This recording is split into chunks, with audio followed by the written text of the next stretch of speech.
Welcome to MOBE Mondays. Good evening. My name is Yvonne Orr-El, and I'm the founder of MOBE, Marketing Opportunities in Business and Entertainment. For those of you who haven't joined us in the past, we welcome you, and we invite you to consider why we use the hashtag only at MOBE. This particular segment tonight is a segment that is devoted to a topic that is rarely discussed and has to be discussed, must be discussed. Buried Alive, Part 2, the disconnect, disregard, and disrespect of Black senior executives. That is the name of the panel. For those of you who haven't joined us before, again, it's Marketing Opportunities in Business and Entertainment. And MOBE, this symposium series, is a business accelerator. MOBE Mondays was created in the midst of COVID, when we had to cancel our MOBE Symposium, which is an annual business accelerator for both corporate executives looking to their results in corporate America and increase their ROI, as well as independent entrepreneurs. And the idea is that there is a connection when you have a Black-owned platform like this. There's a certain connection and a code of conduct that we created back 20 years plus ago with MOBE to build business, to grow businesses and create relationships and support systems. It's called an Advanced Marketing Symposium series. So tonight we are blessed to have with us, returning to us here at MOBE, a wonderful, incredible person that has been I guess he's number one newsmaker, news reporter in our time, and that is Mr. Ed Gordon. He is the president of Gordon Media, a multi-service production company. And his new podcast, 100, will premiere on the Black Information Network through iHeartMedia on December 11th. In 2020, Ed Gordon authored the book, Conversation in Black. We were honored to feature the publication. The book is still a perfect holiday gift for those thinking about where we are today and from where we've come. And he interviewed in that book 40 leaders and influencers for a virtual conversation about the state of Black America. Gordon also hosted and executive produced Ed Gordon, an hour-long quarterly news magazine on Bounce TV, which featured many inspirational and moving interviews. He has been a contributor or host on BET and 60 Minutes too. He's been on the Today Show, Dateline, NPR's News and Notes with Ed Gordon, MSNBC, and more. He almost needs no introduction, but it is Mr. Ed Gordon that we have moderating our program tonight. Thank you so much, Ed. And welcome to MOBE once again. Thank you so much for having me again. I'll take it from here and we'll hear back from you a little later on. Let me get right into it because it's really interesting. I talked to a friend of mine who has been in the financial world for 3 decades.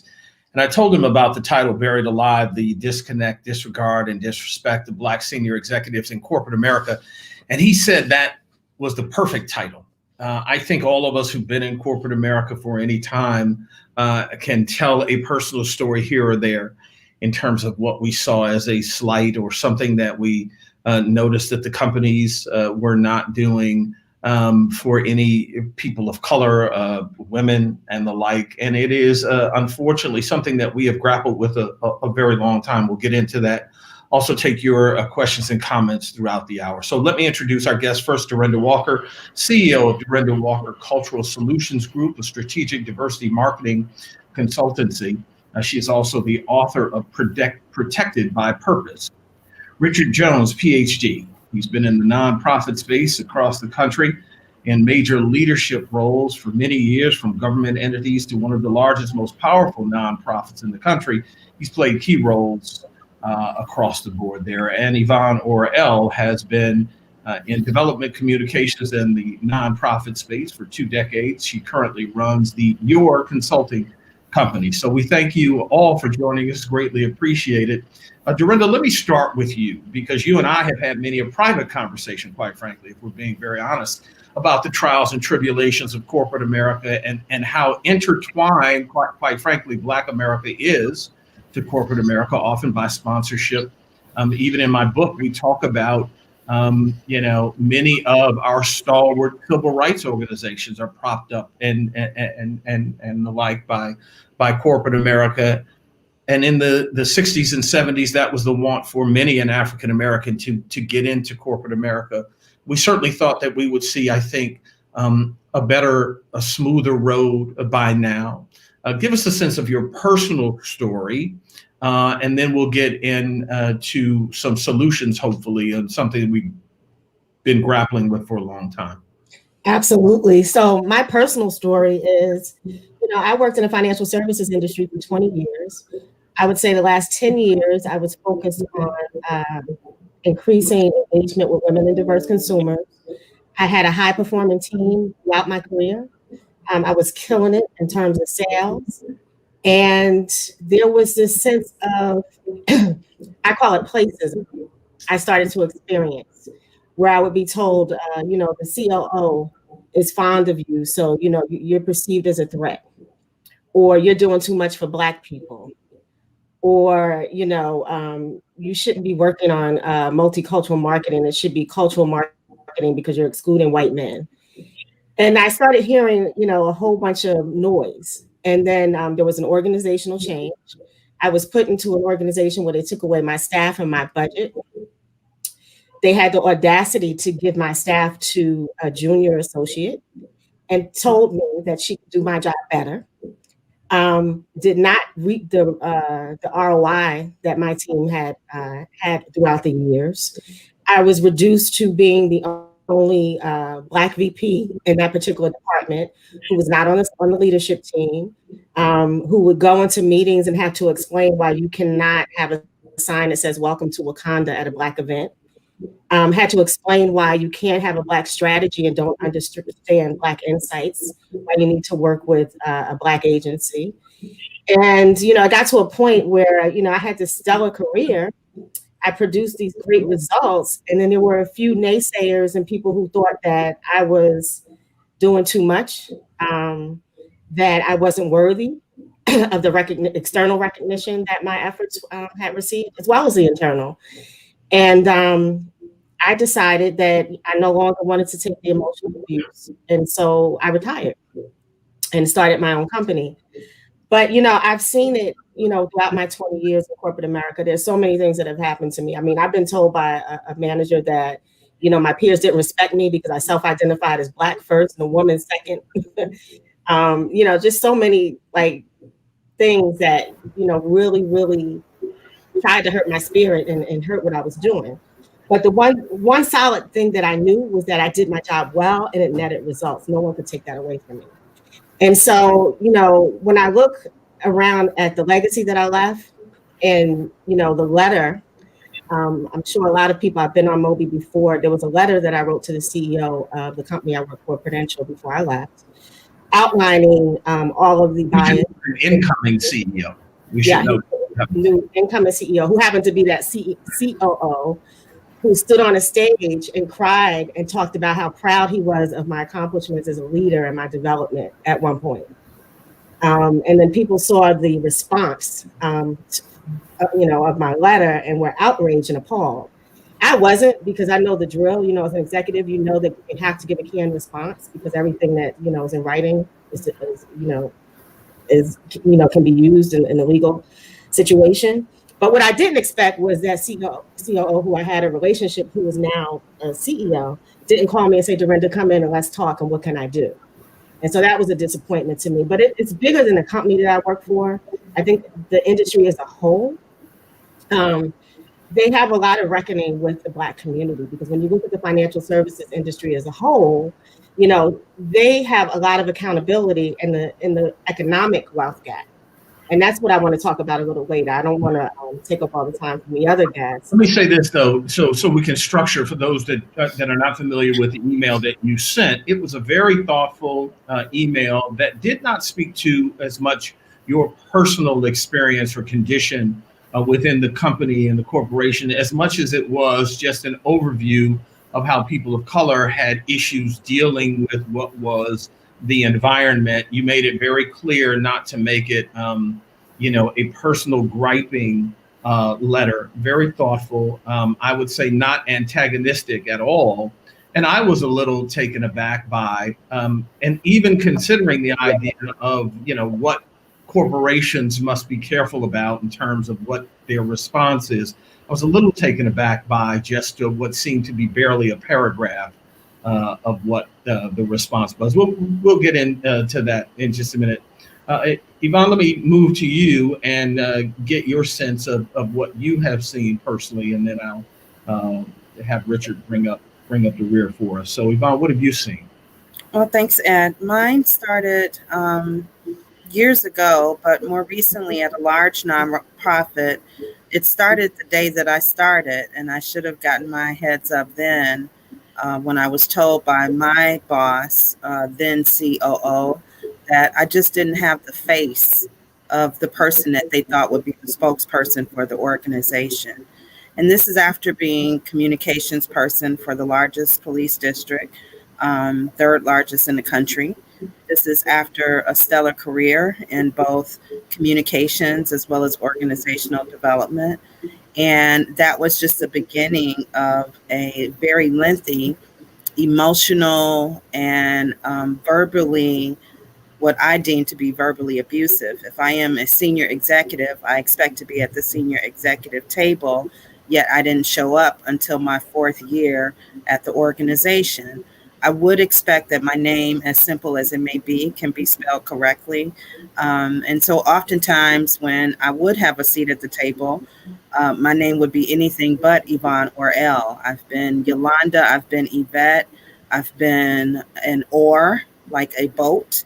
I have been an element, ORE.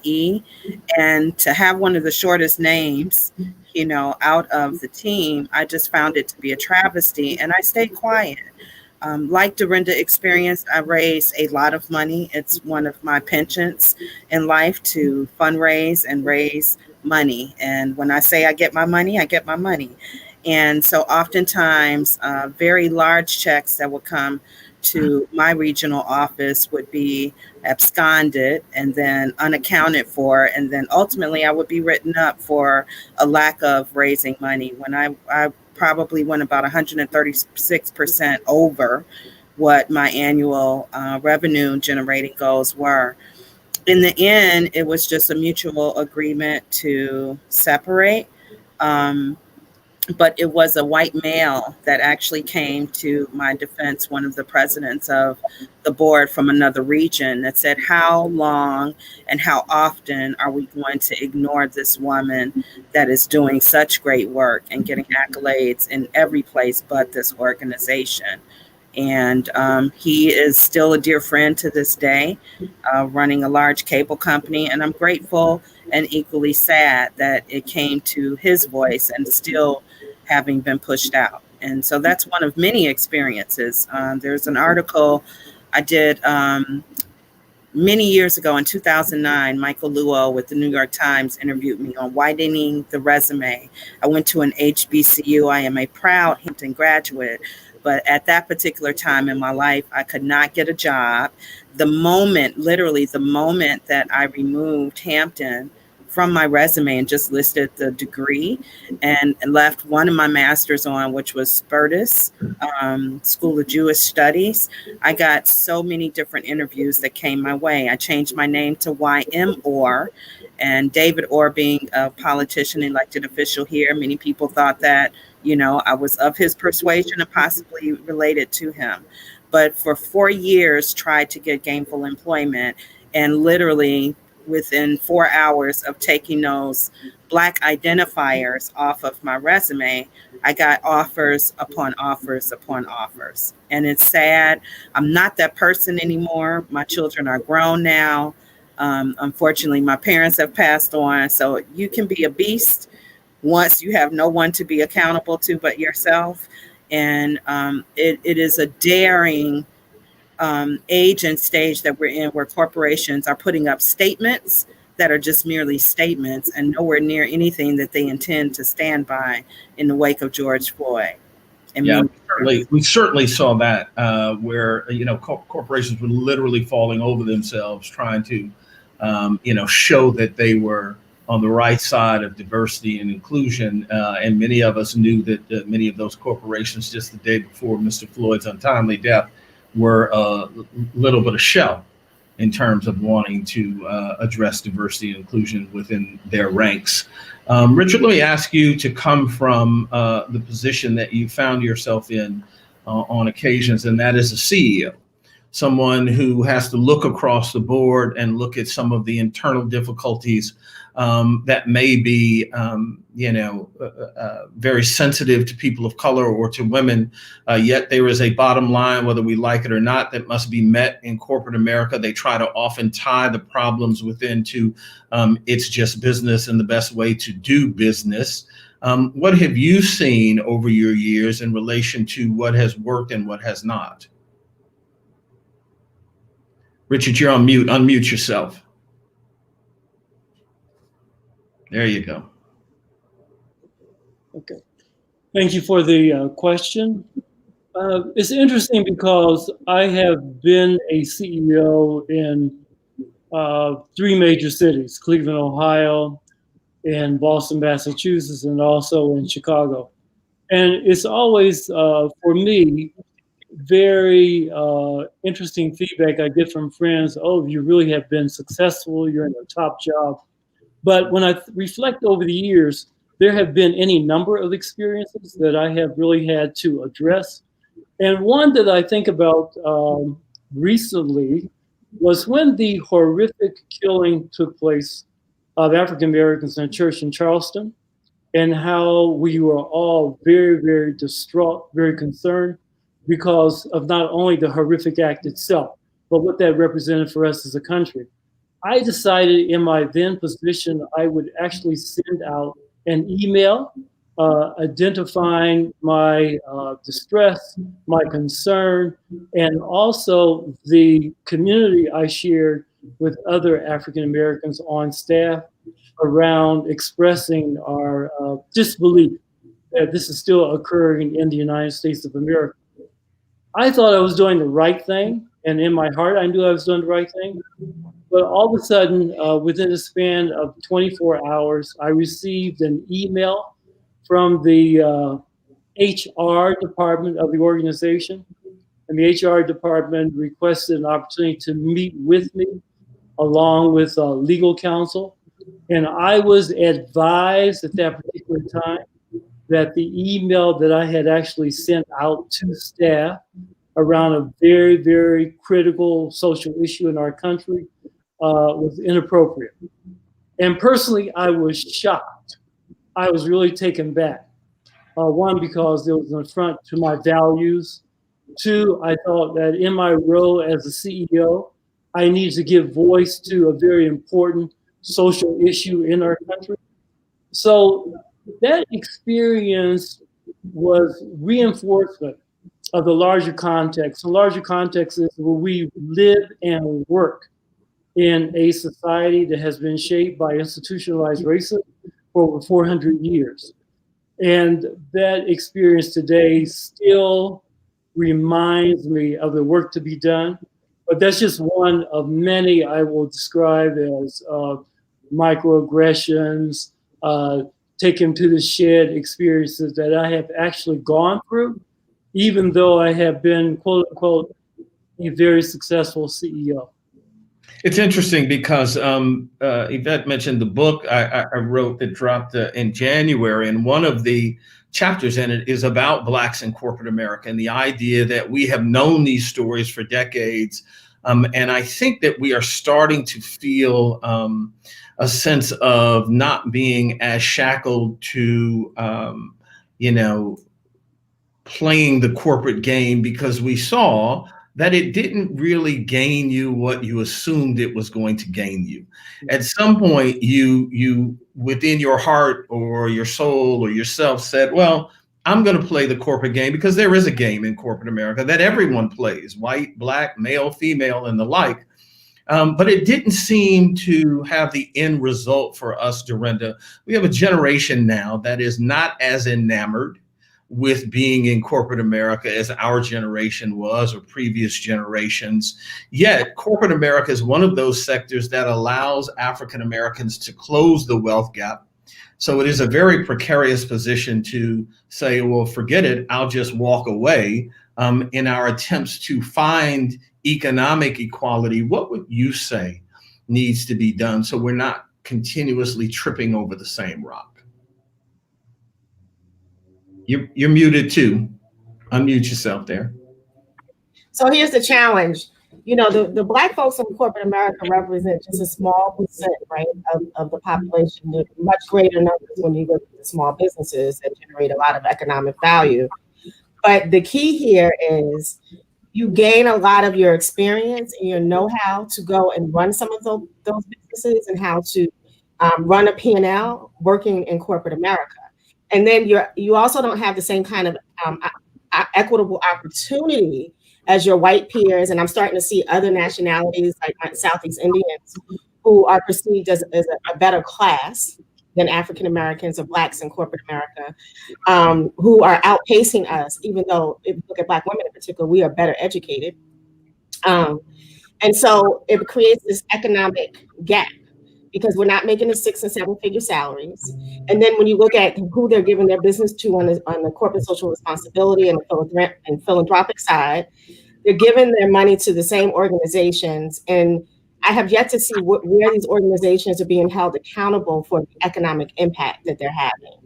And when I say economic impact, it's beyond jobs created, but how are they closing the disparities in other industries like healthcare?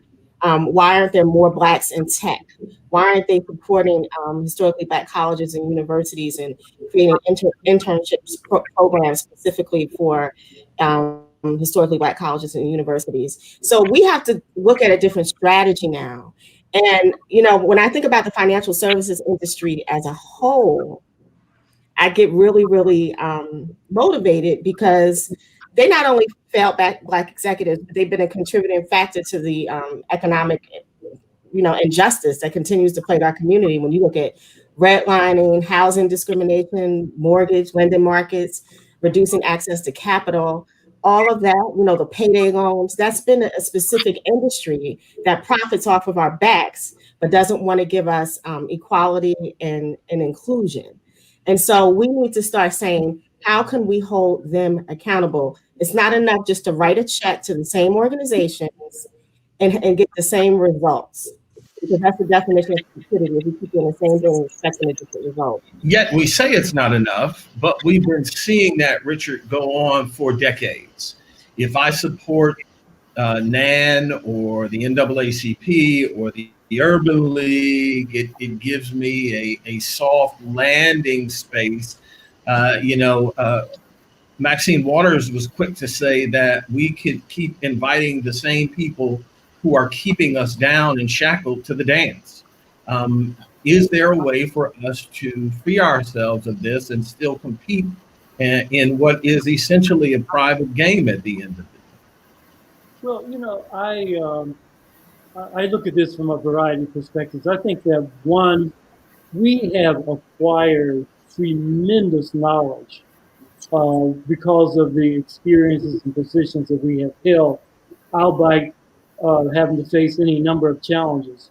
And one of the things that I am doing that I really am enjoying is mentoring, so that I am trying to prepare the next generation to really move into very significant leadership positions, but with a different knowledge base than I had when I came into those positions. I didn't have a mentor. I didn't have a great support group outside of my own immediate family. But in today's world, I have the opportunity now of really giving back. I'm mentoring at least 4 young emerging leaders in the community. And that's one way I'm trying to prepare that generation for moving ahead. 2, I think that because we do have experience and because we feel so comfortable now, and because we do have a certain amount of freedom based on the not only the experience but also the to be quite direct about it, we have acquired a certain level of financial security that it allows us to give voice to certain issues that we would not have given voice to 10 or 15 years ago. So I'm at a different point now where I can be much more vocal in most of the organizations I'm a part of. People expect that. That's my role. And that's another important kind of responsibility I think I have to assume. And then third, going back to your point about, I think it's important that we support some of our traditional institutions, but I will also argue that it's important to really support some of the new institutions that are beginning to emerge in our communities to really address some of these long-standing issues that we've all grappled with. I'm very proud of the work of the Me Too movement. I'm very proud of the work of Black Lives Matter. So there's a new kind of force that I really want to support, and I think it's important for us to kind of rally around. Yvonne, before I get to you, I want to say to those watching, feel free to put your comments in, and they'll be sending me some comments. We'll try to get your questions and some of your comments as we continue with the program. Yvonne, let me ask you, often, and I did this purposely in the book, I am often in the position of being devil's advocate as a moderator or host and the like. And one of the things I keep telling us is the need for new narratives in our community. Much of what I hear, I've literally been hearing for 25 or 30 years. What we must do, what we got to, try to do X, Y, and Z to get corporations to play with us, to embrace us, to like us. I'm not sure that that's going to happen. Without something radical. Do you believe that something radical has to be done? Are you satisfied with the gains that we've seen? Because there have been gains, whether we believe them slow or not. What do you see in terms of a change and shift of the ship? Well, I am the last person to be asked about whether or not something radical needs to be done because I come from radical. No. I know you're pretty, that's why I asked. Okay. This is one thing that I will say is my family raised me to be an assimilationist. And it's something that people that come out of the Black Power revolutionary movement would not think that's how parents raise their children from that movement. My father's favorite game was chess. And his belief was that chess is going to teach you everything that you need to know about life. And I believe in that. And being raised as an assimilationist does not by any means make me unaware. It makes me fit in when I want to by choice. It helps me to move around. Equally so, I come from 5 generations of entrepreneurs. So the most radical you can get is to create your own and to have your own. And like Richard, Dorinda, and myself, mentoring others, teach them how to feed themselves. As long as we are asking corporations, that small nation of the talented tenth, so to speak, of the private ownership of this country's wealth, we will not be able to create intergenerational wealth for ourselves. There is nothing wrong, especially being in Chicago. I'm in the most segregated city in the country. One of them, at least. Racism here is not new, and is long before your 20 or 30 years of listening to it. It's been since my birth and those before me. So at some point, we have to get a clue on how do we build, shape, mold, and continue to sustain ourselves. And the stimulus checks and COVID, economic injury response, all of those things are different resources and tools. They are not the sole answer. And until we band together and stop spending our billions of dollars on things and corporations that do not give back to our communities directly, we will never learn. And so I have been buying black my entire life and have no problem with it.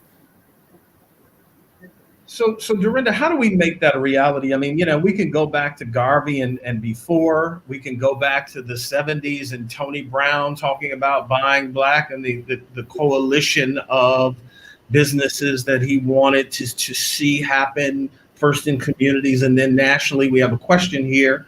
Any thoughts on supplier diversity and sourcing for how do we do business with corporations as opposed to working for them? Yet I would argue black, white, or otherwise, if you're a supplier, you're going to be working for them to some degree. But part of the issue, quite frankly, is even getting to scale where a corporation would say you're quote unquote big enough to supply our needs. So what are some of, if you have any thoughts of new approaches? Well, that's just the thing. When you look at the supplier diversity programs, they were created to help these companies save money. So they treat all these companies and have the same criteria across the board. And that's the problem, because when you treat black business owners the same way as you treat other large businesses, the contracts typically offer the same terms and conditions for small minority-owned businesses as they do for the multi-million-dollar corporation. So when you offer the same terms of payment, you fail to understand the business needs and the cash flow of those smaller businesses, they can't compete. And so you're going to have to change the criteria if you really say that you want to be dedicated to smaller minority-owned businesses to allow them, the equitable opportunity. And you're going to have to change that criteria in terms of your expected ROI so that you give them the means to generate the cash flow and return, in an acceptable manner. So they really need to rethink strategy. And I think that's the problem. It's not a one size fits all. And that's been the problem for years. When you look at these different, entry areas, they treat everybody the same. And you can't treat Black people the same when we've had 400 years of a widening wealth gap. You have to figure out new means to allow us to have even a foot in the door. And we have to come together. That's a convenient. With other ethnic communities, they support each other, they fund each other. In 2001, it was a large group of Black business owners that went over to other countries to band together to buy manufacturing houses. A lot of those products are still on the shelves at large corporations today. And it's because they were able to pool together their resources and have a larger amount of investment and startup capital infused into those product lines so that they could meet the supplier demands. Here's two questions or comments that are interesting because it really speaks to what I was alluding to. Richard, I'll ask you to take this on. One says that, to Dorinda's point, the companies will have to acknowledge that this is not a handout or a set aside, it's a self-correcting situation for the system. One would have to believe that the system wants to self-correct. Secondly, it says, great feedback, but we've been talking around this kind of thing of banding together and, finding ways to work together to become a bigger a muscle, if you will, for decades, and it has not occurred. In their words, talking around it. As a CEO who had to also look for the idea of, I can't just always give set-asides. I've got to meet the ability of a company to, process what I need, and yet being cognizant of what Dorinda said, it can't be one size fits all. How do you combine the two and make it workable? I think that, for one, that takes a CEO who's a real visionary. And to Dorinda's point about looking at entrepreneurship from a different perspective, and I think that's something that's really grounded in the African-American experience, quite frank about it. We've always been creative, we've always been unique, We've always been the one who have kind of come out of the box with something new. And I think the role of the CEO is to really facilitate that kind of creativity. And you can do it through task force, but I would say that what's different today versus yesterday, the task force of today have to really be more representative of the whole society. To both the point that Yvonne's making, the point that Dorinda's making, it can't be a group of white men in a small committee making decisions. It's got to be a far more diverse group of people that reflect the world around us and who we are today. So that's one way I would really approach it. Second, I'm impressed with how a number of foundations are really now providing funding for new initiatives because of the world we live in today, and because of there's increased sensitivity of cultural awareness. And so I think there's some research on the ground that needs to occur. I'm very impressed with what's going on with the Chicago Foundation. In my hometown of Cleveland Foundation, that actually controls over $1 billion in assets, is now moving its headquarters from downtown Cleveland to the Huff neighborhood, which is transformational. And that's reflective of a CEO who really gets it and really understands that we really have got to become find a way to become rooted in the community to help it create an economic engine that can lead to significant change. So those are some ways I see it really kind of addressing that. Someone here is asking about what happened to the Community Reinvestment Act. We should note that that is late 70s, I believe, an act that encouraged banks, depository institutions, and the like to invest and also to give low income people an opportunity to secure loans and the like. But this has to be intentional. There are a lot of programs, Dorinda, that are still on the books that are minuscule at best, or have gone dormant because nobody remembers them and nobody takes advantage of them. If this thing is not intentional, I mean, one can argue that the rising tide of the boat may be a little higher now that we're going to see a change in the administration in Washington. But I don't know how much more intentional this new administration will be than previous administrations beyond Donald Trump. So how do we make sure that we get people in these seats and force them to be intentional, if nothing else?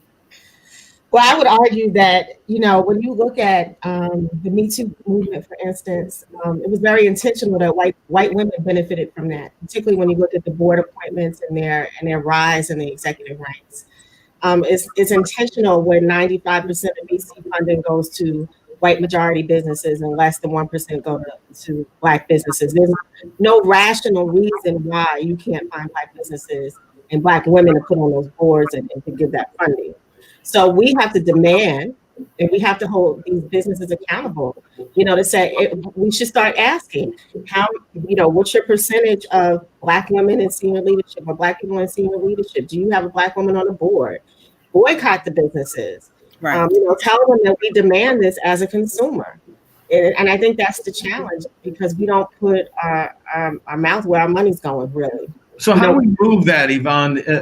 The idea, I mean, you mentioned your family, your father in particular being one who was always out front in trying to get the community to coalesce and find ways and to make a stand if one had to.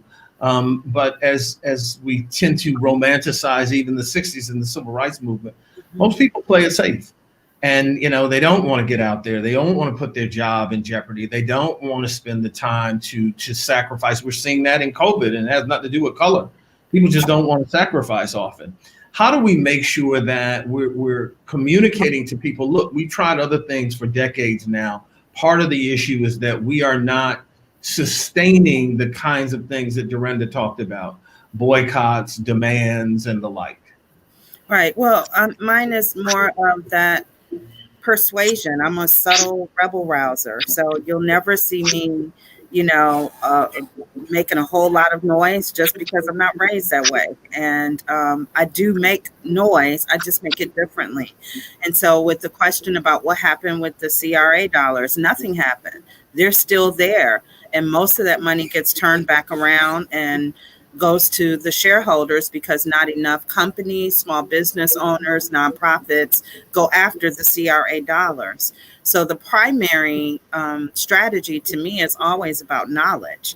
We have to inform. So a lot of people don't even know how to go about getting some of the dollars that are part of those set-asides. They don't know enough about the CRA acts and what still exists with what percentage those companies have to invest into disinvested and disenfranchised communities. And so my goal last year was I wanted to create 500 new business owners all the way through to getting them startup financing and capital. And I'm at 471. And it hasn't yet been a year. So little small steps, we each can do our part. And for those that do raise a voice, we need them in the community as well. But we need people in seats of power, period. And until that occurs or we demand it, we are going to see the same quid pro quo or a diversity and inclusion statement pop up on a website, and it is simply not enough. So some of us are from the ilk where it's not that I don't need any handouts myself. I will welcome some startup capital myself, but I don't, because I know where to go after the dollars to get it. And I know how to galvanize and, organize a community of stakeholders around what's needed most for the community. And I'm just one person. If we did more of that, we would be more than just a movement of placards and marches and, all of that. Got a question. I'll piggyback off of what Yvonne said, because I think it's important to talk about the legislative aspect of this. The people that we vote into office should have some accountability in holding these major corporations accountable. And so I don't know if a lot of people know there's a subcommittee for diversity and inclusion within the U.S. House Committee of Financial Services. And many people may have seen Joyce Beatty when she ripped Mark Zuckerberg for a new one, for his lack of diversity.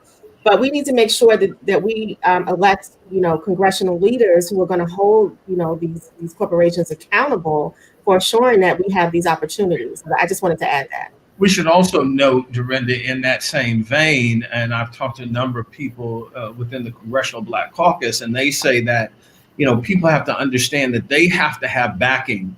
Once the election year is done, they've got to have clout. So when they say something on Capitol Hill, those that they're trying to negotiate with will know that they have people behind them, because right now they see the Black community as a mute community. And they think the issue is then moot because they don't have to deal with it. They'll just let the storm subside for a moment and then move on. And so we've got to be able to not only hold those leaders accountable, but give them backup. One of the questions from Savannah Berkeley Wells is talking about understanding the issues. She talks about rolling out labs nationally. However, they want to give contracts to white labs and not minority-owned labs. And she believes, obviously, her thought is that it's purposely done.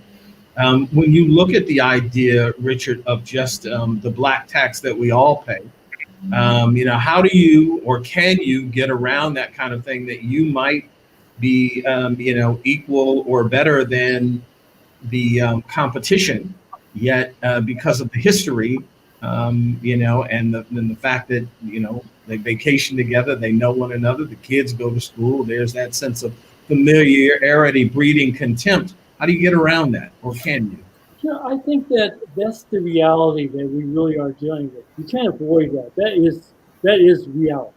However, I think that there are several steps that we can take in order to play the game and play the game well. One, we really have to believe in ourselves. We've got to be confident. And that to me is something that I'm very concerned about when I talk to some of my younger colleagues, that they have been so impacted by the kind of racism they have experienced. And sometimes I just wonder, can they hold themselves together? So confidence is important. And one way I sustain my confidence is really remaining grounded in my history, really knowing who I am. So I'm really very appreciative of Yvonne's comment about really knowing her family and the history of her family, the history of activism in her family. And I can take that even a step further when we reference the 1619 project that has been rolled out, that it's important to really know what we come from. So that's number one. Number two, I think it's important for us to, as Dorinda and Yvonne are saying, we have to maintain the pressure regardless of what's occurring around us. We have to really hang on to hope, remain hopeful, but stay active at the same time. We can't retreat. Just like we talked about the opportunities that still exist with the Community Reinvestment Act, someone has got to take the time to really inventory all the opportunities that are on the table so we can actually take advantage of those and maximize the opportunities. We don't do enough of that. And I would like to see some national organization really take that kind of role on. And then third, I would say, in the spirit of entrepreneurship, really support some of the new initiatives. And then fourth, it's important that we stay at the table, regardless of the bigotry, regardless of the institutionalized racism. We have to stay on, quote unquote, the plantation, so to speak. Yes. We've got to stay there. We cannot retreat. We cannot run. We've got to stay in the game. So those are just some of the comments I would have. So let's stay on the plantation, Dorinda. Let me ask you, one of the things that I thought was interesting in the book that I did, but one of the participants was Al Sharpton, and he talked about the idea of perhaps putting the wrong people, or at least allowing them to stay without oversight from our community, who sit in these C-suites, who are comfortable in these C-suites, who find themselves in 6 or 7 salaried figures, but don't want to make any waves. And that's why, at least one of the reasons, that they get to stay there. What is the community's job in making sure that you find out who holds positions in corporations, and, to your point, either support or not these corporations? Because I find, quite frankly, it works from the top down. If the CEO is interested in diversity, you get diversity in corporations. If the CEO knows that that's something nice to put in the annual report, and you got to do so from the governmental side, but you move on and you could care less with a wink and a nod, that's problematic. So how do we first deal with those of us who look like us in these positions, in either giving them support or pushing them to do more? Is that realistic?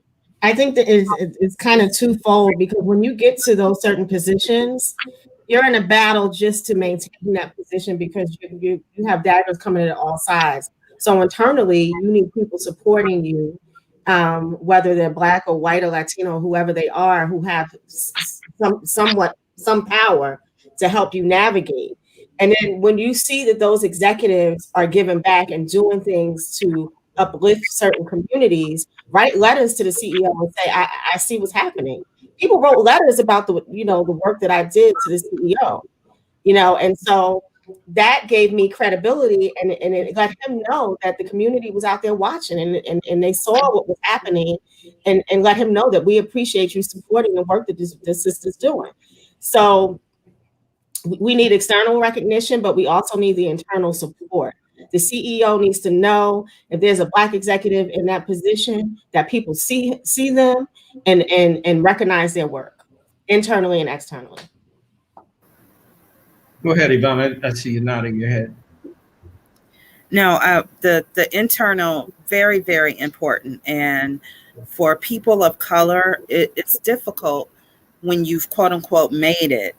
You have your own family to be concerned about. You may be trying to create your own intergenerational wealth, and who knows what your background and experience was to get at that, table.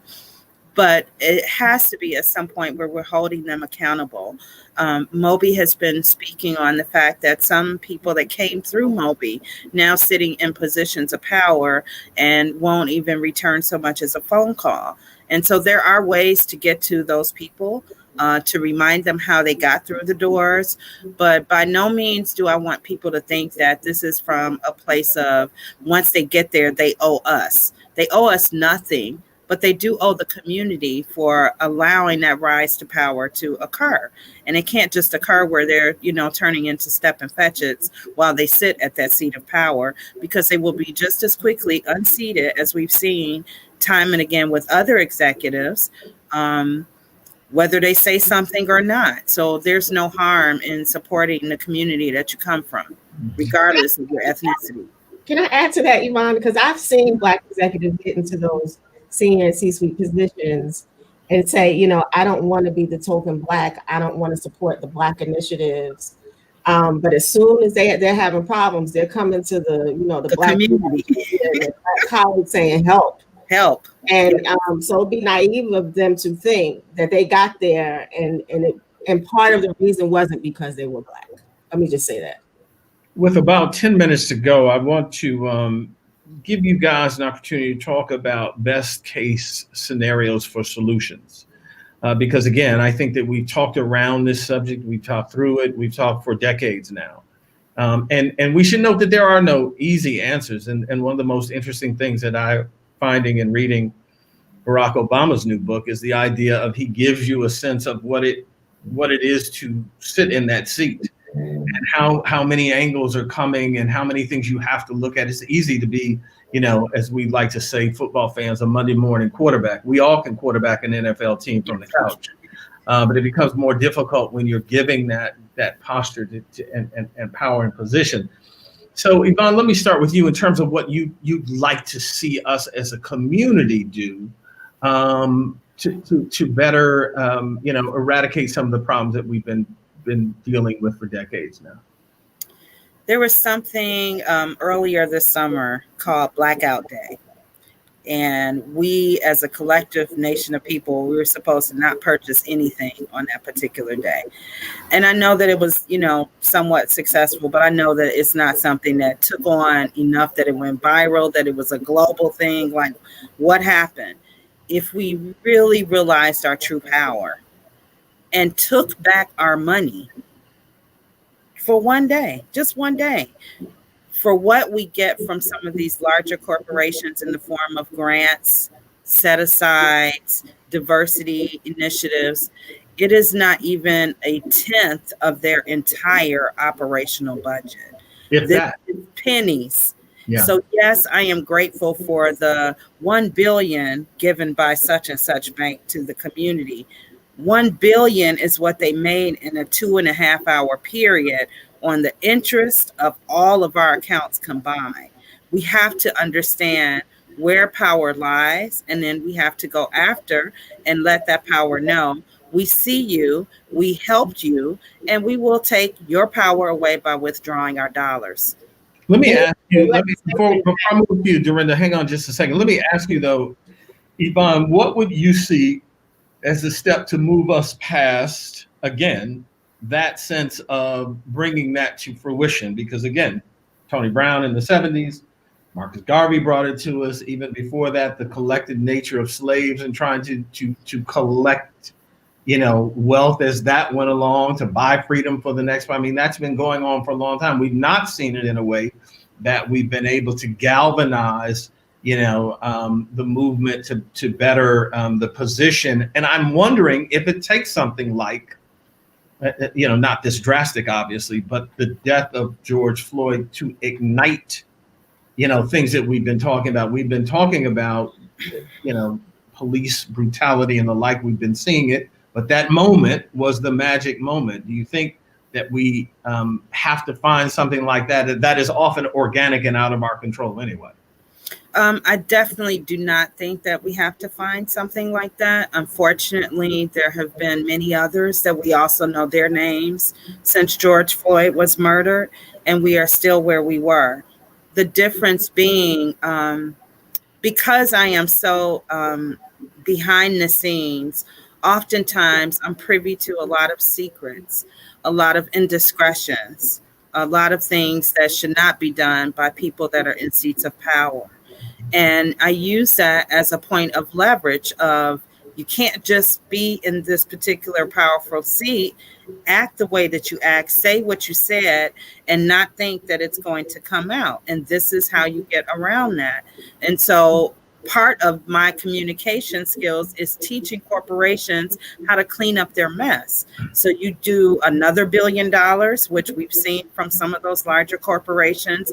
That comes from a lot of different, leveraged conversations. You need to put more money out. It needs to be done within this period of time, or this is what comes out to the general public. And then it gets leaked anyway, so it doesn't matter because somebody will always say something. And so we have to tell them, as Dorinda said, we have to demand it.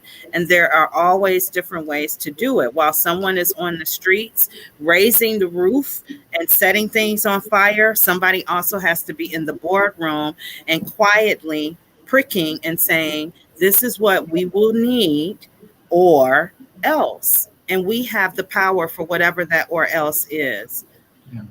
And I just want to add to that. I think there should be some legislation that mandates that companies say if they generate over 500 million in revenue, disclose their workforce numbers and their, their philanthropic and their social investment numbers. And if it's not equitable in the Black community, there should be some repercussion, whether it's fines or whatever, because those companies can go and lobby on a Hill, right, for all of the tax breaks and all of the legislation they want to make them more profitable, but they're not held accountable for their workforce standards and how they're giving back to the communities that they're serving. So I think there's a lot of inequity in that practice. Well, I know that in the same vein, we have seen Maxine Waters, who chairs the Finance Committee, suggest that she wants to make sure that there are numbers that have to be met by corporations, distinctive numbers. You can call them quotas, you can call them whatever you want. But she wants measurables to say, listen, if you don't meet these measurables, we're not going to play in the same way you're used to us playing. She doesn't see most corporations giving, D&I divisions enough power. Often they don't have direct reports and the like. So she's trying to put some teeth behind that. Richard, what would you suggest for us? I think it's very important for us to recognize, as Yvonne noted, we really have to focus on the power structure within these organizations. And I would argue that the power structure can often be accessed through the allies that we really develop. And I'm glad Dorinda and Yvonne identified the fact that world is expanding. So it includes our fellow African-American colleagues, but it also includes whites as well as Asian community. And the task is for us to really to mobilize that group. And I would like to see a bridge built between that group and the broader community that we all talk about, because I think that bridge is very important. And I don't think that bridge is strong yet. And I think that's one of the mechanisms that's really at our disposal. As a CEO on 3 separate occasions, I have had to really buy into kind of an incremental approach in order to really achieve the outcomes I wanted to achieve. Even though in my heart I wanted to be that radical that Yvonne so carries that torch for. But on the ground, as I was trying to move an organization, I had to go to the kind of incremental strategy in order to get there. Well, I will suggest that one of the things that we're going to have to do, and Yvonne, I agree with you, I just don't think we're there yet in terms of the links between, as Reverend Jackson used to like to say, the streets and the suites, and the idea that we are interconnected in a way that really will facilitate what we're looking for. I think some egos are going to have to be cast aside. I think there's going to have to be better communication. And the great thing we've seen with this new generation is there is a widening power and voice from our community, but that also means that there are more people at the table that have to find a way to work together and coalesce. One of the questions we have here before I bring Yvette back is, do the Urban League and government contractors scorecards exist anymore? The short answer is yes, but as we know, who's grading? It depends on who's grading and who's paying for those report cards, quite frankly. So while those were well-intentioned and well-meaning, I think that, again, more teeth has to be put behind that. So let me say thank you to the three of you before we turn it back to Yvette, and she'll give us some closeout and I think some idea of what's coming up next week. Yvette? Yes, absolutely. Thank you so much. Thank you, Dorinda. Thank you, Richard and Yvonne. What a insightful conversation about a very important subject. And I'm just going to say the title again, Buried Alive, Part 2, The Disconnect, Disregard, and Disrespect of Black Senior Executives. Now, that is something we're going to continue to examine and to think about and talk about solutions to this situation.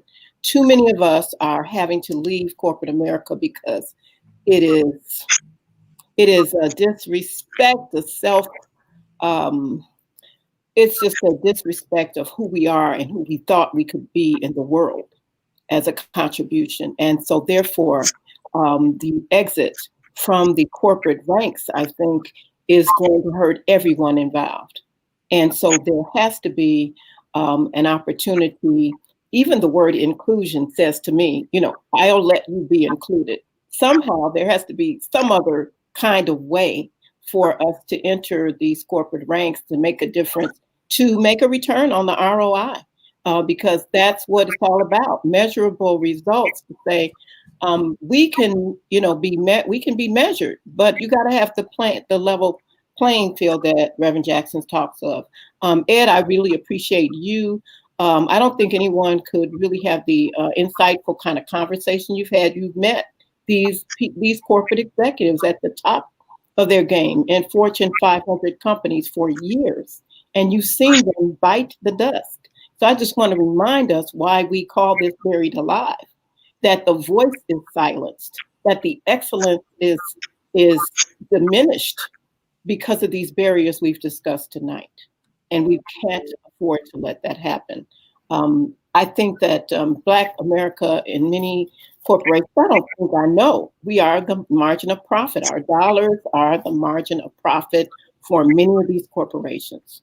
And if we would consider that and have the corporations consider that before we have to exercise what Reverend Jackson used to call withdrawing our enthusiasm from leading brands, from leading companies, with financially withdrawing our enthusiasm by not spending certain places.